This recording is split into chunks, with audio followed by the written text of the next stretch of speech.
the PowerPoint that comes with the textbook, and it's mostly stuff to read.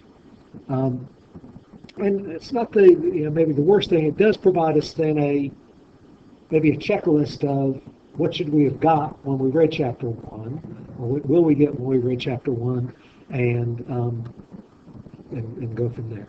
So really the four things that when you read it, when you read it, you ought to be able to speak to what a system analyst is and does and the various roles. And we've got some slides that will remind you of that, because that's the role this class is training you for. Now, that might not be what's going to be your career goal, but you might be on a project even as a user where you're helping things go. But whatever major you're in has decided that process, identifying and building systems or implementing systems, is an important thing. You ought to be able to say the SDLC without stumbling over it, and know that that's the system development life cycle. I've heard it sometimes called the software development life cycle. And we're going to look at several models of that. But the SDLC really comes down, if you want it in a nutshell, plan, do, check, act. Right? Have some idea what you're going to do something about it, check back, is it meeting the needs and you're surviving, serving the customers, and then act. Okay, gosh, implement, keep this part, throw that out, do something else. So we really have, probably almost time for the final now, right? Because the rest of the book, and we won't do it all, but we'll do a good chunk of it, it's about 650 pages, expand in an information systems context on, well, how do you do that planning, doing, checking, and acting? And so dives into a little bit about, in a corporate governance, sometimes this information system identification and initiation. For instance, I meant to bring in, and maybe I'll put it out there on the side of the diagram. I'm involved in a project on the enterprise, Georgia Regents University. They're implementing a faculty reporting system where we put in comments about our classes, the papers we've written, the service we've done, and it keeps track of all that to help us keep a beta going. If somebody needs information about me, they don't have to ask me, they can tap the system. When we go for promotion, we have things. There'll be a website when anybody lands, they can get a thumbnail sketch of me based on the data. And so we are implementing that, and we are doing it by the book. I'm not project manager, for this corporate governance stuff. So when you read chapter one, there's how does a company, an enterprise decide, well, what projects ought to be next? What is it that we need to do? So how do we identify those, propose them, get them funded internally, and get going? And so that is how most of this book approaches projects. There's a company, an enterprise, something that you're working for that gets the idea that, oh, we're going to need a system that does X. That's not the only way those systems get identified. Some of you, especially maybe the more technology-oriented folks, will be part of a company that develops software because they hope somebody will buy an app that somebody puts in the cloud. It isn't so much I've got this corporate thing that says, oh, we will develop an app that plays Angry Birds. It's, oh, gosh, if I develop this app, or if we as a company, RSI or ADP or something that says, gosh, there might be this application that we can sell and have people buy. Microsoft might be a better example than ADP. We put Microsoft Visio out there, not to solve some internal need. We hope that people will buy it, and it'll have money and get them to do other products. And then there's a bit about feasibility analysis and studies, right? So, and I said a lot of this, like I said, mostly words. I let you read it. You read it in the chapter, but SDLC is a process. It's something that you manage, okay? And the person who is involved in it is a person called a system analyst, and I knew they had roles. So this analyst, the person who watches the business, no joke, plays a key role, works with everyone. Technically savvy enough to work with the developers, business savvy enough to work with the project sponsors, whoever's paying for it, they got to get all the buzzwords in, change agents. Right? For us, this digital measures, this faculty reporting system I was talking about, will change the culture a little bit. We've been using it in College of Business for a while, but for the rest of the university, it's brand new, and it will change, kind of how people approach things. So, what kinds of skills are you going to get? Because this is System Analysis 101. I'm going to try to build up the technical skills, but we really don't have the time to go deep in database, deep in coding, deep in interfaces, and deep in business process, and why accounting does the things the way they do. We'll have to leverage off what you already have. We will spend a little time on how do these systems help. The only reason systems ought to go in is because they provide a benefit, and a bunch of analysis tools. I know we'll start off next week reminding ourselves about present value kinds of things. Because we're in a project environment, and maybe there's some costs or rewards that aren't going to manifest for 2 or 3 or 5 years. Well, we kind of need to think about what that cost is now. So one of the challenges of this business, and it is if you're good at it, the well-paying side of the business is you need lots of tools to be able to know which one to bring out when it comes up. So if you say, my golly, here was even this tech prac that doesn't count, and I had you touch 4 tools, it's just, you kind of almost need to know how to use a hammer, a screwdriver, a saw, and a chisel. And I don't know which one you'll need next. Give me the context and we can get there. Oh, yeah, interpersonal management, yeah, all the kinds of things that you need to know. And this is probably, other than that first slide, the second slide that has some stuff that is worth carrying away, just because they're labels that we're going to use, right? And they're all different kinds of analysts, but in a project, you need a number of roles represented. And a lot of times one person can't play all the roles. And in fact, in some projects, and Microsoft has some wisdom on this, it's important to separate some of the roles and not have the same person play all those roles. Okay? But in any project, at least per the book, one thing, and I'm going to step off a little bit. The book presents a process model, a governance model. Here's the phases and things like that. If you look at how somebody else does it, they're not going to have those exact same phases. And if you look at the roles that they identify here, and then you look at how somebody else does it, they won't have the exact same roles. They'll have very similar, comparable roles. And that's just the way the thing rolls. It isn't like there's a law that says you need a change management analyst to legally do software development. No, it's more you need somebody on that project team that is thinking about how is this change going to impact the organization, what training, what getting them ready in sight, what can I do now, what do we need to do now to make that happen. Okay. Somebody that focuses on the business aspect. Okay. And I don't know that they got these two in the wrong order. I'll bring this in. Again, this the yeah, there it is. Here we are. Bring the laser. I wonder if they got these two reversed. Because system analyst is really more about the system, and business issues is the business analyst. I think they got those two. The idea is those are different kinds of people. If somebody that understands marketing management and how to sell things in the company is going to be very different than maybe, oh yeah, I know what kind of servers and that would be. It might be infrastructure, technical issues. The idea is you need all of these guys, including someone who just manages it. Can't say much more. If it all doesn't sink in, say, oh, I get it. First time, that's where we'll have to dive a little deeper. This was a good picture. So there ought to be more of this in a good thing. Some of you are headed for careers and might be interested in paths. So it's kind of some advice that says a lot of these things you don't end up, oh, I'd like to join your firm and I've just got my BS in AIST from Georgia Region Senior and I'd like to be your software architect.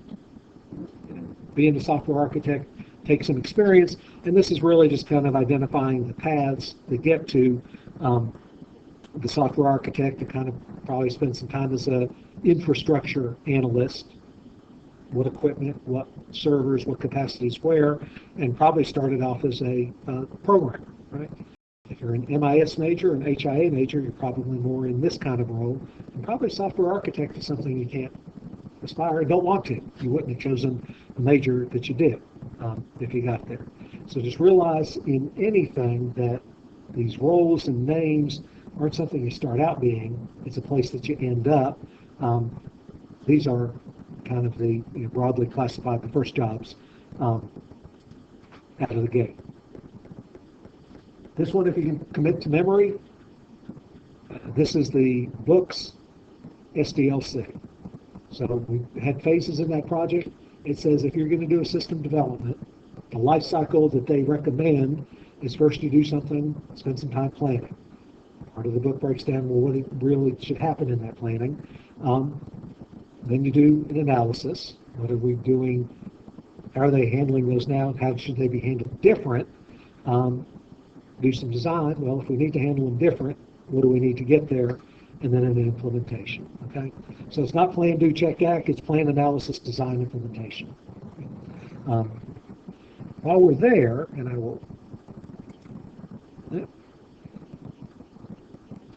want to link to something just because I got it here as a reference. I had you look at last week, and I'm sure you just dived into it and where do I want to go? The other way. There we are. Look at this NSF overview. And if you haven't done, it's only a few pages, read it. This is Microsoft's a very short brief on Microsoft's approach to the same problem. How do they develop software? And I guess if you're going to use as a focus point, the #1 software company on the planet, it's not a bad place to look. Okay, Apple does hardware primarily. Software is certainly something Microsoft is good at. And so their name for their SDLC is the Microsoft Solutions Framework. If you read this, the kinds of things that they're worried about, don't say, oh, we technical and bits and bytes. Gosh, we want to make sense for the business. I want to be responsive and agile and get there. So there's kinds of principles that they foster are in their thing, like to open up communications. One of the downsides of teaching this course, hybrid or online, is it's hard to simulate or emulate that need to interact and get some ideas across. I've got to do the data development specs, and I haven't yet got from you what that interface is going to look like, and we need to stay in the room till we figure this out, because I can't move forward until we've communicated. In classes, it's more I speak to you all individually, you do assignments, you turn them in to me, and I grade them. What happens out there in real life is more peer-to-peer and side-to-side. That's hard to work out in a distance situation. You can learn the tools, but it's an experience thing. Shared vision, accountability, stay at. So, point is, and I've asked you to read it, is that these foundational principles aren't something that's technical in orientation, it's managerial and business in orientation. Okay? And so those foster mindsets that are important. What I wanted to get to was two things. Microsoft team model. Your book says, oh, system analysts, they have all these roles. Infrastructure analyst, change analyst, or change management, project management. Microsoft's same take on that was, well, they call it their team model.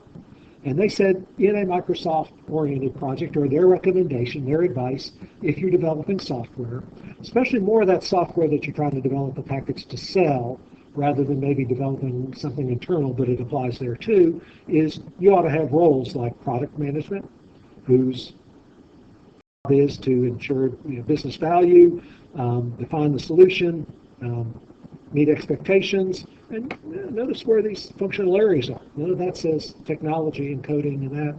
These come from the business disciplines. Oh, they say there's a program management aspect, and that's to deliver within constraints. And these two roles, I can tell you from experience, are an absolute conflict in a project.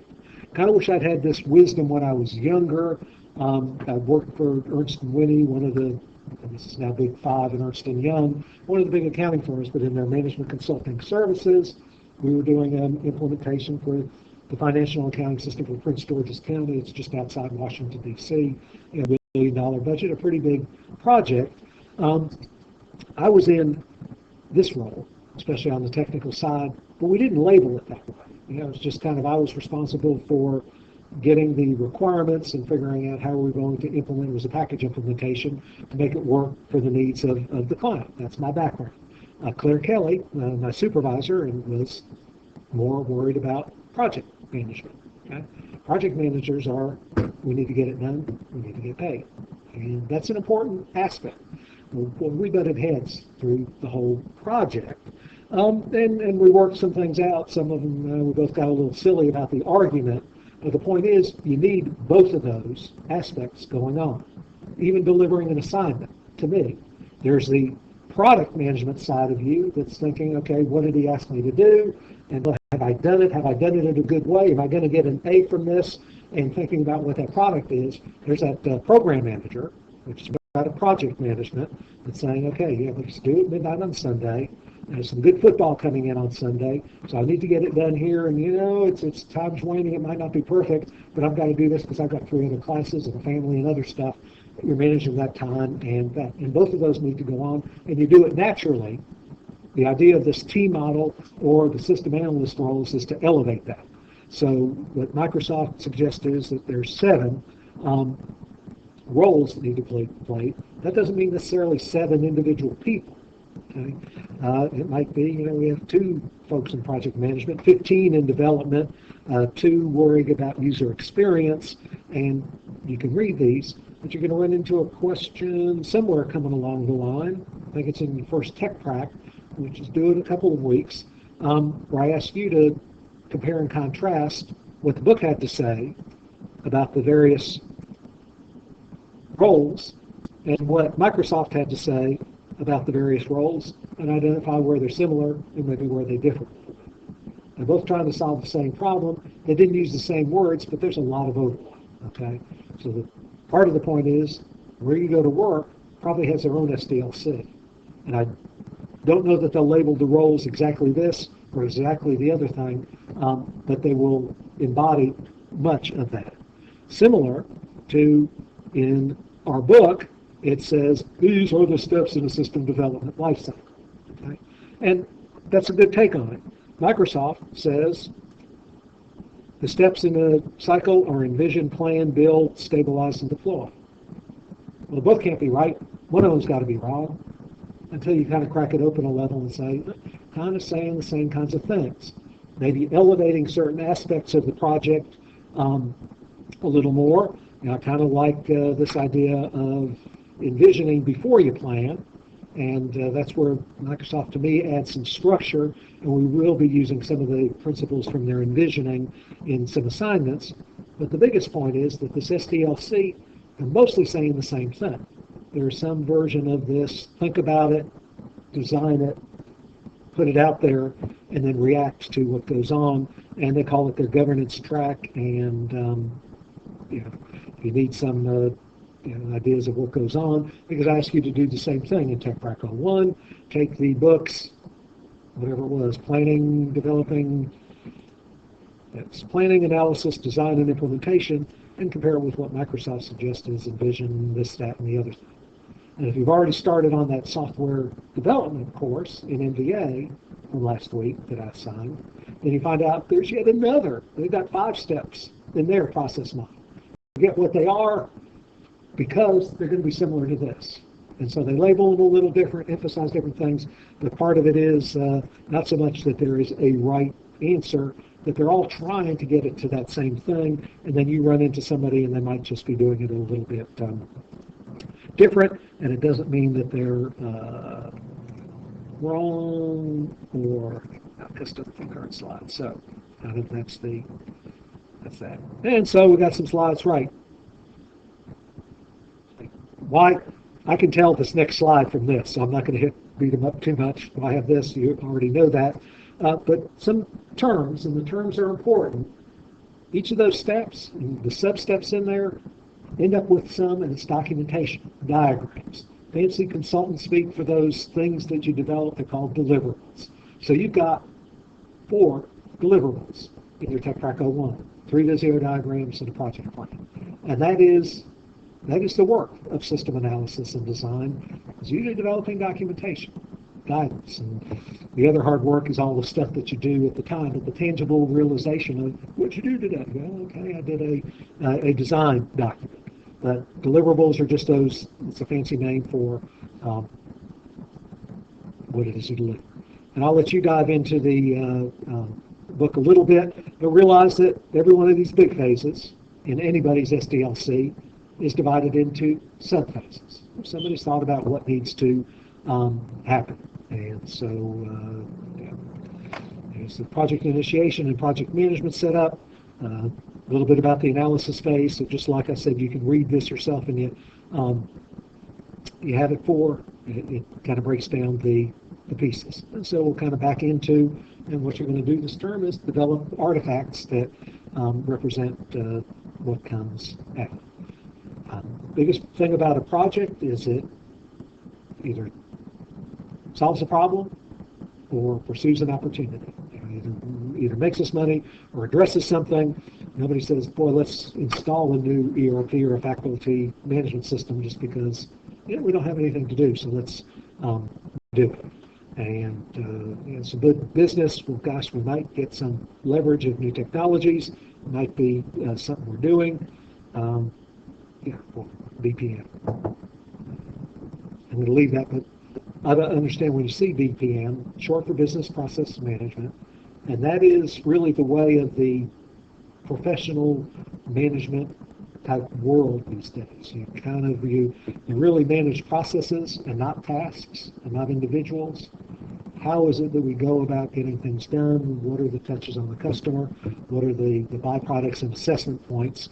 And it takes a while to understand maybe at a deeper level what the heck BPM is about, but that data flow diagram that you're going to draw is a starting point for business process management. So is the use case. ERD is a little bit more technical, right? We're just going to put this off. We'll get into that when we do DFD, data flow diagrams, and kind of talk about the business process. But the idea is, let's talk about the process in general, and not say, oh, yeah, everybody knows how to take a customer order, and it's broken in, flavored out, that we can improve it, we can re-engineer it, we can automate it. And that's where a lot of systems go. And that's what our faculty management system is, or an ERP does. They're trying to automate. What's irritating as a faculty person is, somebody says, we need your Vita because we're putting together a proposal on this. We need everybody's Vita to put them over on the website. And they're all slightly different formats, so you spend time rearranging a Word doc.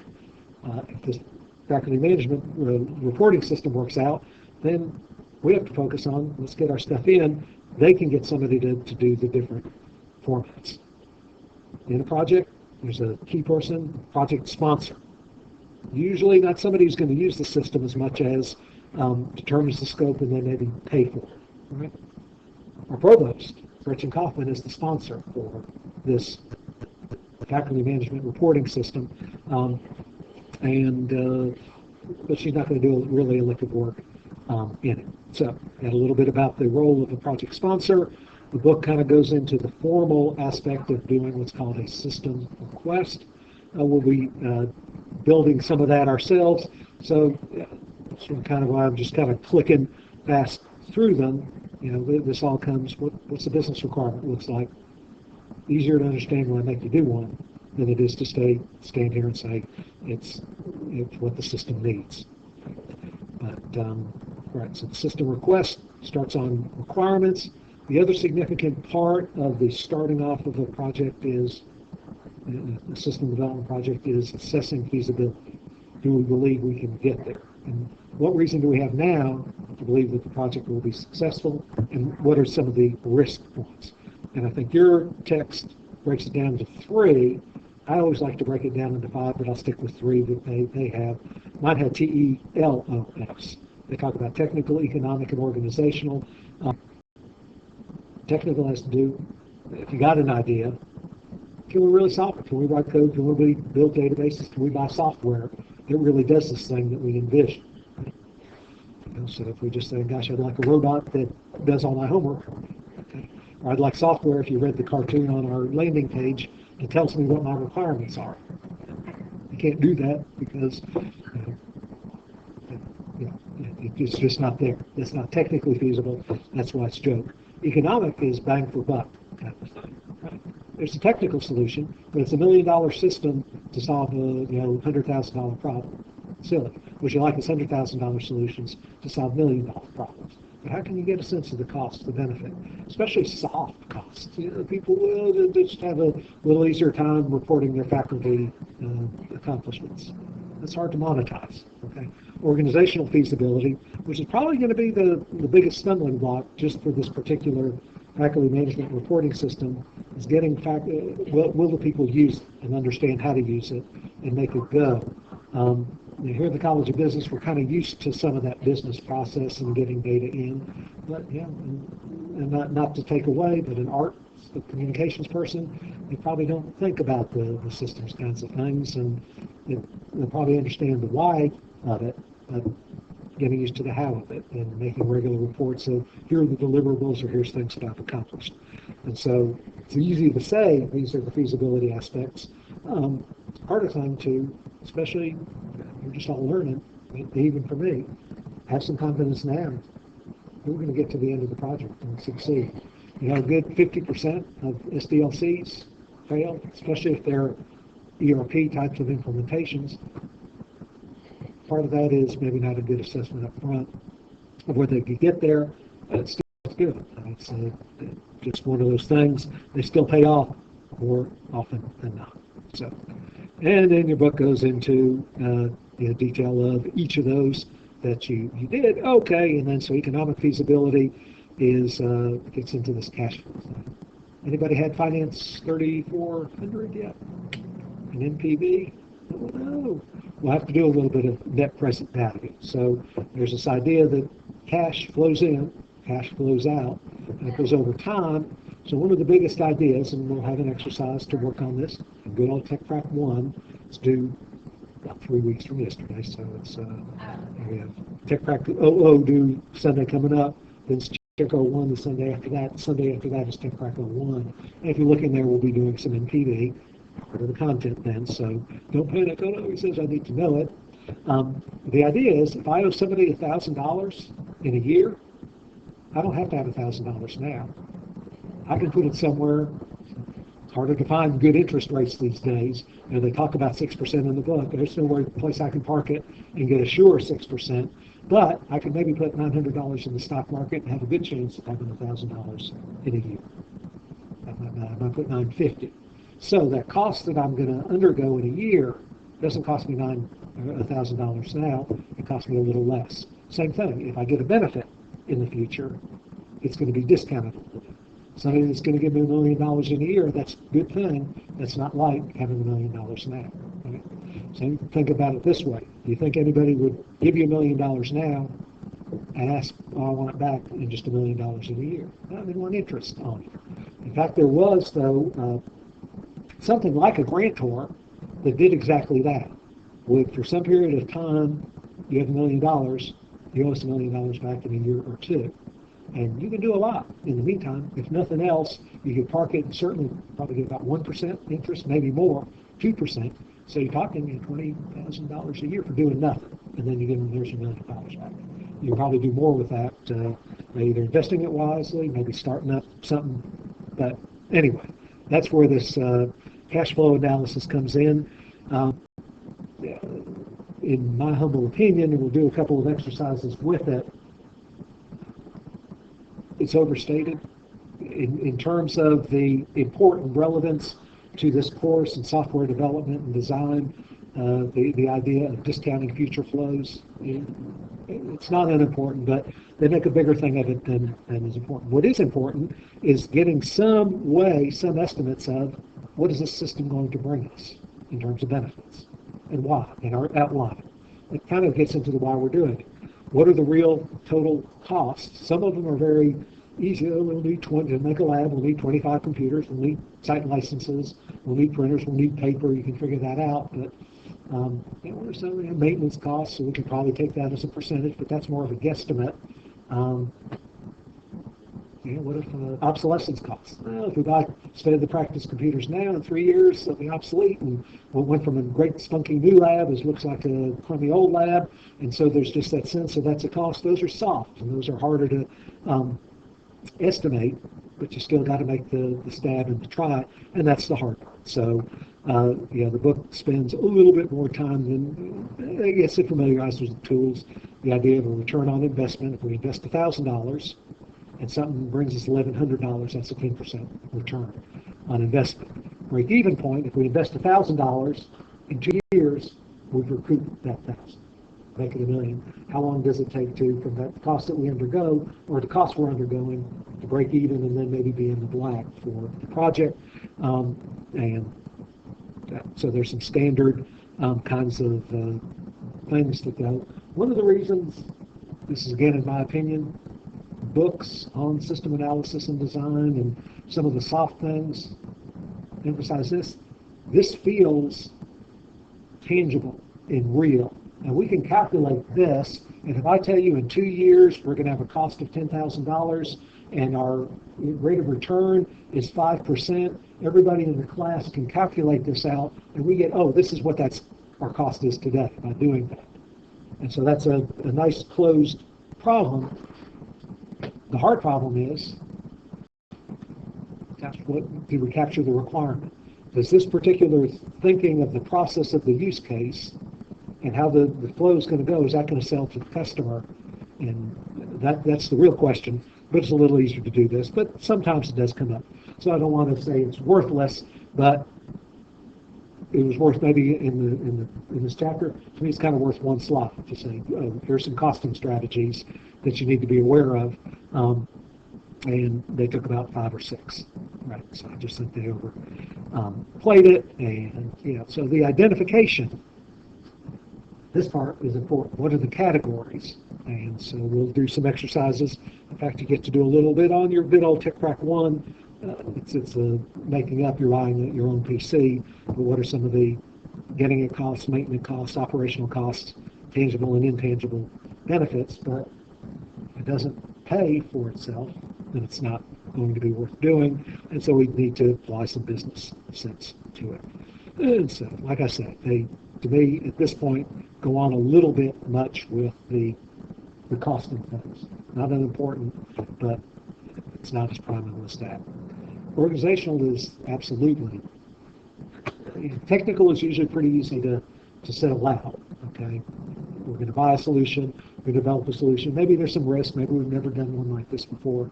The money thing, there's some fuzzy costs, but you can put it in a spreadsheet and get an estimate.